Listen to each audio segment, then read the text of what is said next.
I'm Joe Garagiola. In the last 10 days, I've been traveling all over America with an extraordinary human being, President Gerald Ford. And I've done it because I believe in this man. You know, I've never done much more before than just vote.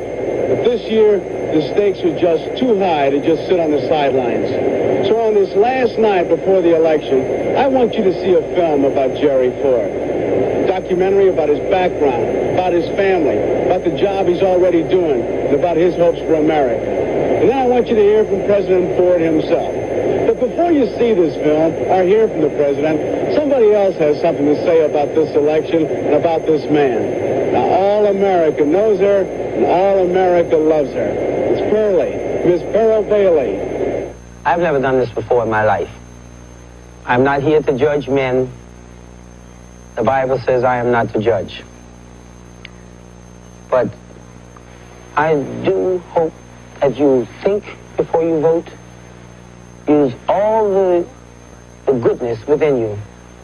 Don't, just because some people will say, well, yeah, but what happened a couple of years ago? Yes, you're right. A couple of years ago, our country was truly shaken. And a man was put at the head of it named Gerald Ford. I really believe in his heart, oh, he's made some mistakes, honey. You better believe he has. I wouldn't sit here and even try to say he didn't. I'll tell you what, if a man is trying, and a man has more than dreams, he has something called get up and go and truth. Most of all, he has something I like very much in every human being, simplicity and honesty. Because I really believe he's an honest man.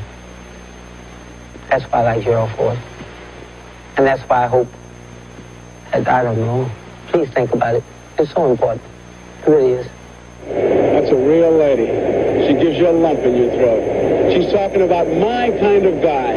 And I think he's your kind of guy, too. And now I want you to take a look at a special documentary film about President Ford. And then when it's over, President Ford himself will talk to you right here from Air Force One.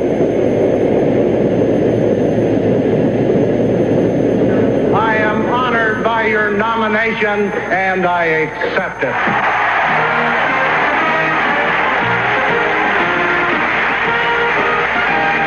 August 19, 1976. With the mandate of his party, President Ford spoke from the heart to the heartland of America. You are the people who pay the taxes and obey the laws. You are the people who make our system work. You are the people who make America what it is. It is from your ranks that I come, and on your side I stand. Something wonderful happened to this country of ours the past 2 years. We all came to realize it on the 4th of July. Together, out of years of turmoil and tragedy, Americans recaptured the spirit of 1776. The pioneer spirit of the revolutionary founders and immigrant ancestors that found new expression on the 4th of July was the spirit that moved Gerald Ford all of his life. It was alive and flourishing in Omaha, Nebraska in 1913. It was the spirit of men who could reach as high as they were tall. Gerald Ford was born there, born to reach for the highest in personal achievement. He moved to Grand Rapids and grew up with a family that was loving and who taught him that there was also the obligation to serve.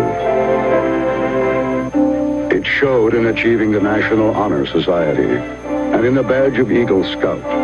It showed again as captain of the high school football team. He knew practically every position on the team. The more he learned, the more he helped.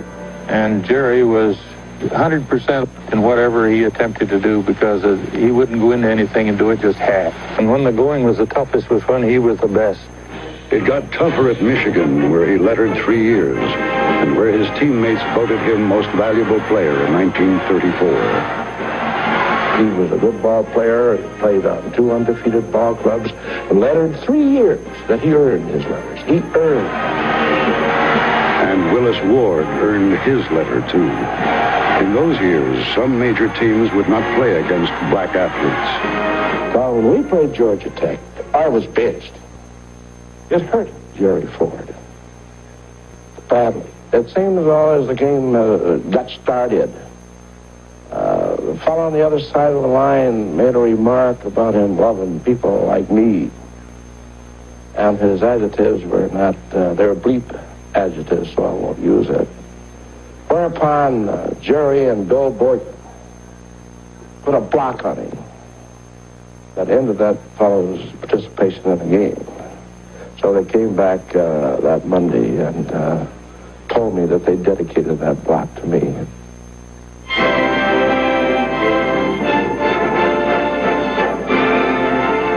Every time I come back to Yale, I find myself almost overwhelmed by nostalgia.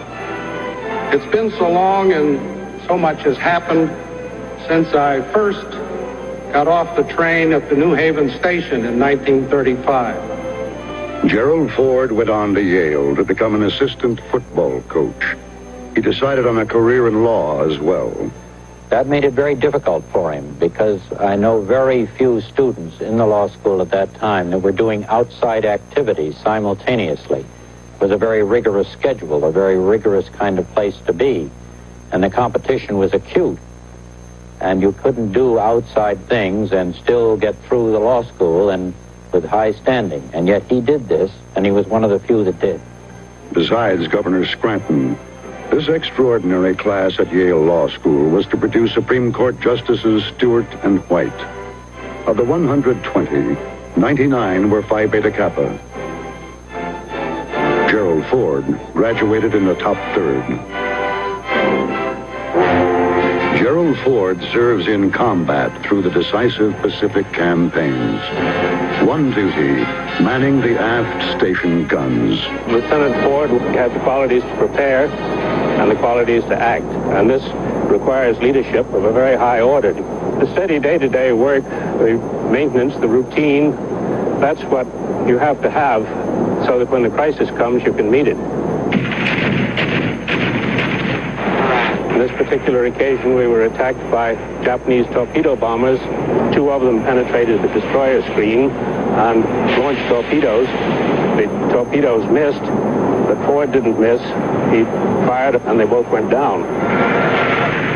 In 1948, Lieutenant Commander Ford leaves the campaigns of war for the campaigns of politics. Congressman Ford wins re-election 12 times. Politics and marriage began together for Jerry Ford. He married Betty during his first campaign. When you're a congressman and dedicated to your work, you work hard at the job.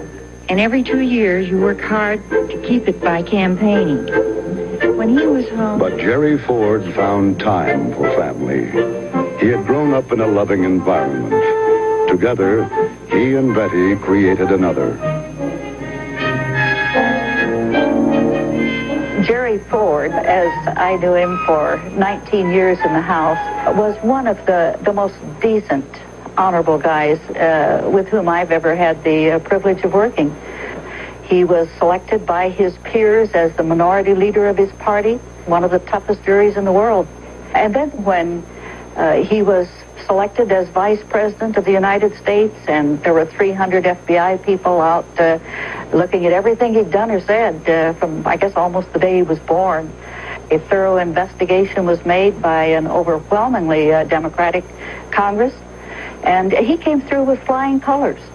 The people in the House and in the Senate had confidence in not only Jerry Ford, the man, but in the way that they believed he would conduct the government responsibilities as the vice president and later as the president, as the leader of the country.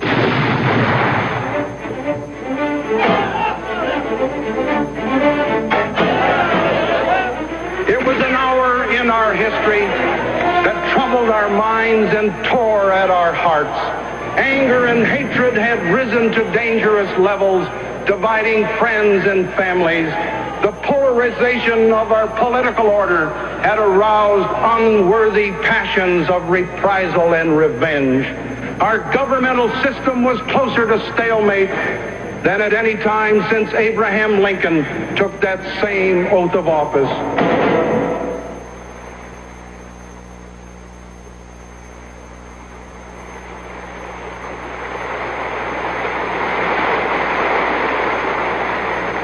In those troubled times, a distressed nation was stirred by a new and candid voice. I am acutely aware that you have not elected me as your president by your ballots. So I ask you to confirm me as your president with your prayers. My fellow Americans, our long nightmare is over. And so he began. Without seeking the job, he had been preparing for it with virtually a lifetime of leadership and achievement. Now, from the start, his administration would reflect his decency, his openness. When I came to this Oval Office, I tried to get people to speak up to me, even though they disagreed. I tried to make the atmosphere in the Oval Office more relaxed rather than austere, and I just wouldn't be comfortable making people snap to just because I'm president. He sits back and listens and relaxes, and at the end of that, he feels he's much closer to the issue that must be decided than if he were merely to look at a piece of paper. Being in and out of the office as frequently as I am on handling appointments, I have an opportunity to see that a number of times. There's one issue which I disagreed on, and that's the issue of busing. My feeling is different from that of the other people in the administration. But once again, I have the feeling that the president has taken my views into full consideration and weighing them. I can't say that his conclusion is wrong. While he is willing to listen to contrary points of view and listen to a debate, he's also extremely aware that there comes a point when the debate has to cease. I think we ought to go public, tell the public who's causing the problem. The Congress is just plain negligent in this case, and I think we ought to hit them very hard. You want to do that this morning? I think we should. The administration of Gerald Ford had begun its steady course. The spiral of government spending had seemed unstoppable. Taxes, inflation had risen relentlessly. No one before had had the courage to say no to ever-increasing government programs. We have a no new start program, but we don't cancel a single contract or a single project. President Ford cut spending by over $9 billion. He cut inflation in half. Our confidence was coming back. America started back to work with meaningful, proud jobs, not dependent on government handouts. While extending and improving benefits for those without work, President Ford unshackled the private sector, providing an unparalleled 4 million new jobs in 1.5 years. Over one half of the grain moving across international boundaries is grown by you, the American farmer.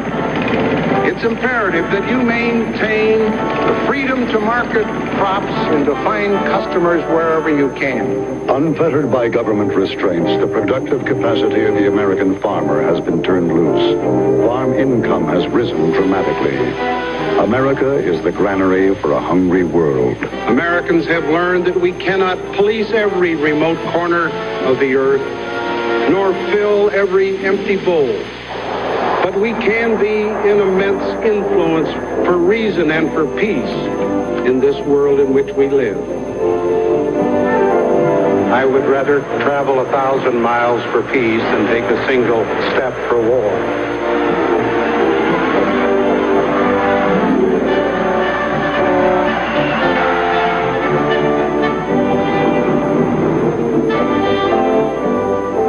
In 2 years of office, President Ford travels over 200,000 miles in pursuit of world peace and economic progress.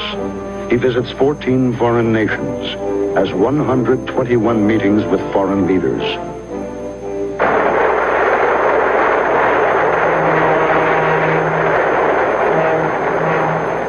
when I start talking about foreign policy, I'm talking about people like me who represent people like you. While I'm at a negotiating table with a foreign leader, I'm not looking across the table at a nation, I'm looking at another person. The differences between nations that keep us apart are less important than the similarities that bring us together as people. This is the lesson of our common humanity. The lines of communication are kept open. Small wars must not become big wars. Step by step, war averted is peace preserved. In the Middle East, the seemingly insoluble conflicts yield for the first time to negotiation. It is the United States' effort which brings about what Israel and Egypt call a turning point. The agreement initialed this past week provides time that will be needed to work toward concluding a lasting peace agreement in the Middle East. America can be very proud of its role as peacemaker in these negotiations. A nation at peace must be a nation prepared. Under President Ford's leadership, Congress enlarges the military budget, reversing the 10-year downward trend. The qualitative superiority of American weapons is assured. Cords of steel can best bind the accords of peace.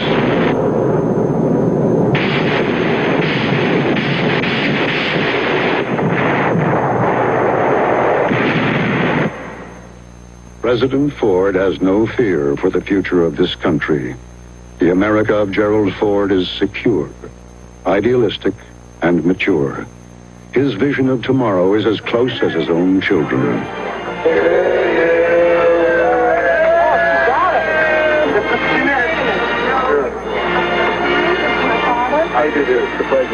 Gerald Ford sees the future as something his children will inherit. He sees their present very much like any other parent. If I've been dating a guy for a while, my parents won't say anything until it's all over with. You know, I'll sit there and I'll beg them, you know, what do you think? What do you think? Fine, fine, never says a word. And then when it's all over, then they tell me what they really thought of him. Because we've been taught to learn by our own experiences and to be independent and make our own decisions. And they don't want to be hovering over us 24 hours a day, which is really very nice. I wouldn't trade them for anything. They're my best friends.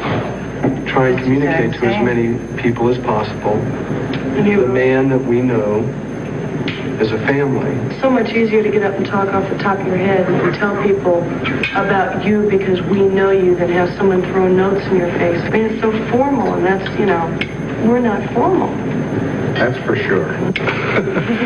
One of the most impressive things about the family is that each one of the kids is an individual, and certainly Mrs. Ford's an individual and has expressed her opinions quite candidly, as has Jack, as have the other kids. The president, to his credit, although he may not like on certain occasions what they say, strongly believes that they should be able to do what they want to do, and strongly believes that they should be able to say what they want to do. I've never heard of one instance of him saying, can you cool it a little bit, or that was a little rough. Never. As outspoken as she is caring, Betty Ford has been loving wife and colleague, mother and campaigner. Gerald Ford has cherished her and cherished her independent spirit. Gerald and Betty Ford are a love story. Together, they had a family united, able to accept the blessings that life brings and the anguish. That we learned about this Thursday about 7 p.m. and we decided that we would just carry on today as though nothing had happened, and then we would hope for the very best on Saturday, which we have great faith will be the case. The candor about Betty Ford's operation for breast cancer lifted once and for all a veil of shame and secrecy for all women.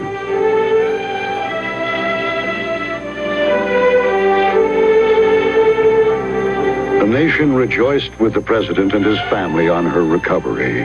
Greatest source of strength, one person who I love, respect, and am darn proud to have as part of the Ford.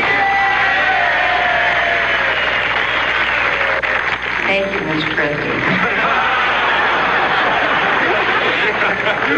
I truly appreciate you all turning out, and I just can't tell you how much we appreciate the support that you have given the president, and I sort of like him too.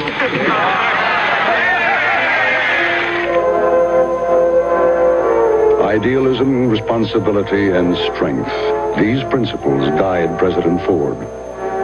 It seems to me that this is important when an individual is going to make decisions affecting the world. If he's a mean guy, if he carries on a vendetta, if he's vindictive, I'd be really worried about how he might treat some crisis in another part of the world. I think that you need that calm, careful, deliberate consideration of issues and put all petty passions aside.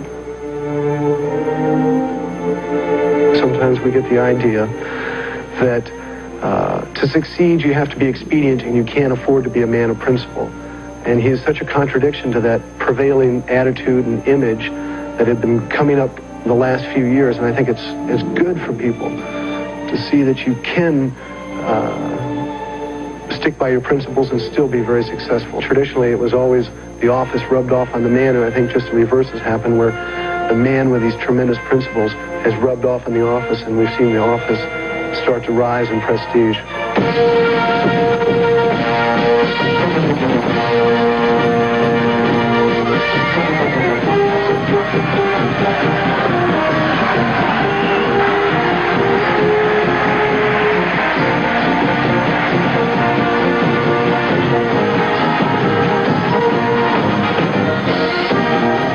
A new pride in the nation.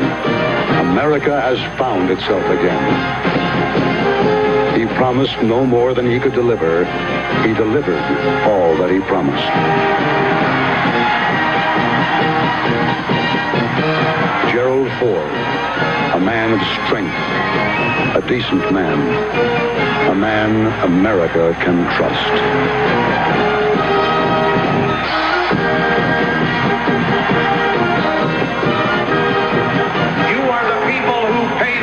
And obey the laws. You are the people who make our system work. You are the people who make America what it is. It is from your ranks that I come, and on your side I stand.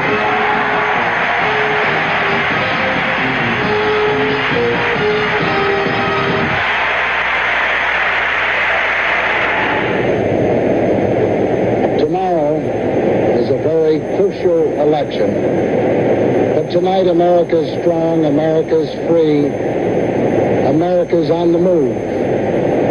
But 2 years ago, America was in deep trouble.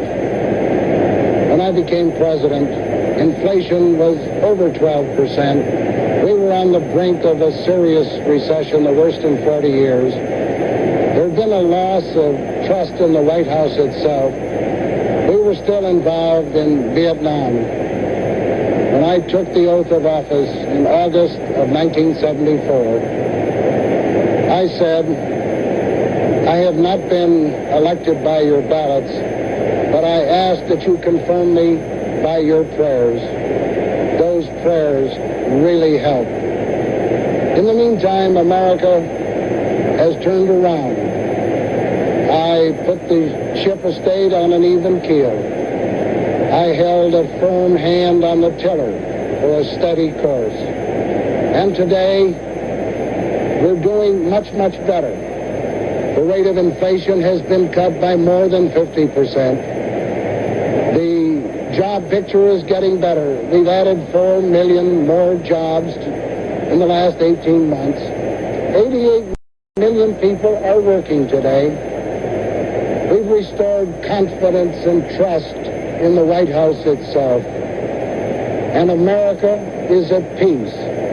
Not a single young American is fighting or dying on any foreign soil tonight, and I will keep it that way for the next 4 years. We have two major problems. One, to keep America strong, to meet the challenge of any adversary, to strengthen our alliances. And I pledge to you that the United States will remain number one. Our Army, Navy, Air Force, and Marines will be the best as they are today. Some people should cut the defense budgets. That would be a big gamble. I believe that the way to keep the peace is to keep strong. But in order to keep our domestic economy strong, we need additional tax reduction. Last January, I told the Congress they should cut your personal taxes. I think the best tax reform is tax reduction.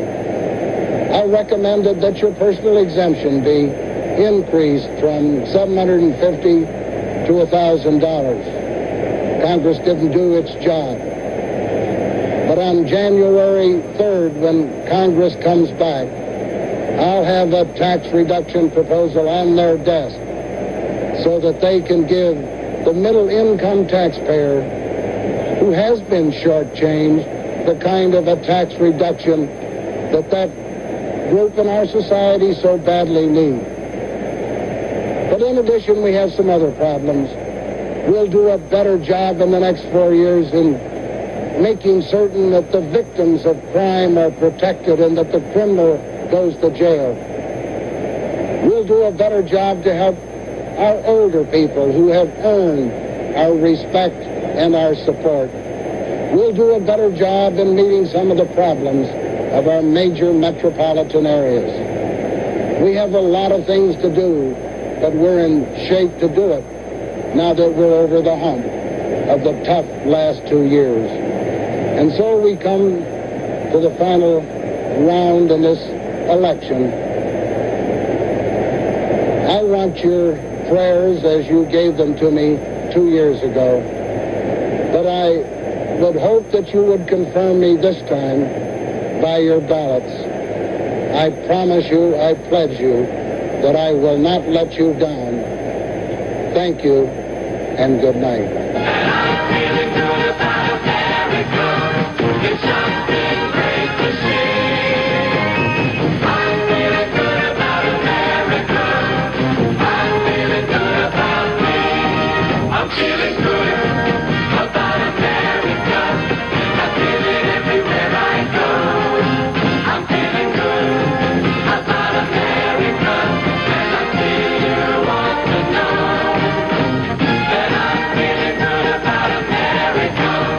Something